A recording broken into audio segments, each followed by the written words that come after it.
अमेरिकी राष्ट्रपति Joe Biden की धमकी के बाद इजरायल ने साफ कर दिया है कि हमास के खिलाफ युद्ध में अगर हमें अकेले खड़ा होना पड़ा तो अकेले खड़े होंगे। जरूरत पड़ी तो हम अपने नाखूनों से लड़ेंगे, लेकिन हमारे पास नाखूनों के अलावा भी बहुत कुछ है।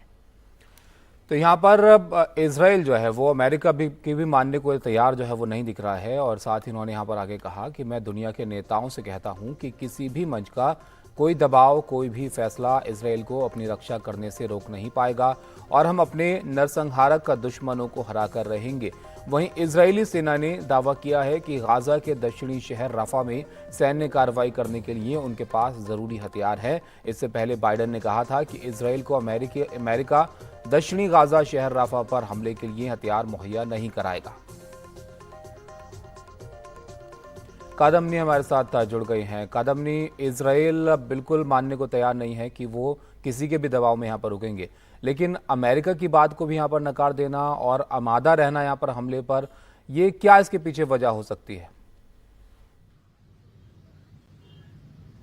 देखिए, नेतन्याहू ने बहुत पहले से ये साफ कर रखा है कि ये इजराइल के लिए बहुत जरूरी है कि हमास का खात्मा हो। इस पर वो कहीं भी समझौता करते नजर नहीं आ रहे हैं। लेकिन जिस तरह से वहां पर गाजा में हमने देखा है कि सिविलियंस की भी बड़ी संख्या में मौत हुई है, तो उसको लेकर अलग अलग देशों से जबरदस्त दबाव बन रहा है। और अमेरिका जो है वो शुरू से एक बहुत करीबी सहयोगी रहा इजराइल का। आपने देखा होगा कि जब 7 अक्टूबर का हमला हुआ, उसके बाद जब राष्ट्रपति जो बाइडेन वहां पर पहुंचे थे अमेरिका के, तो उन्होंने नेतन्याहू को वहीं गले लगा लिया था। लेकिन उसको वहां से लेकर अब तक हालात बहुत बदल गए हैं।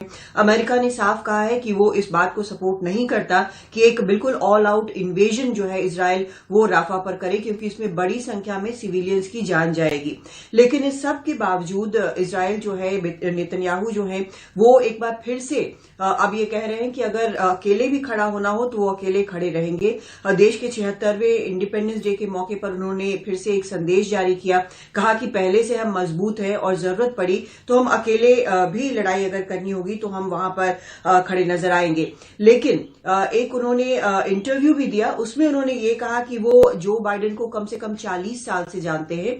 बहुत सारे उसमें अग्रीमेंट्स भी उनके हुए हैं, लेकिन कुछ डिसअग्रीमेंट्स भी हुए हैं। और वो उम्मीद करते हैं कि यहां पर वो दोनों एक बार फिर से एक अग्रीमेंट में होंगे। और उन्होंने ये भी इस इंटरव्यू में कहा कि जो भी करना होगा वो करेंगे, क्योंकि उनके पास कोई और चॉइस नहीं है, कोई और विकल्प नहीं है, वो उनको ये करना ही पड़ेगा। तो एक तो स्थिति यहां पर ये है। लेकिन दबाव सिर्फ अंतर्राष्ट्रीय नहीं है, बल्कि अंदर से भी बहुत दबाव है।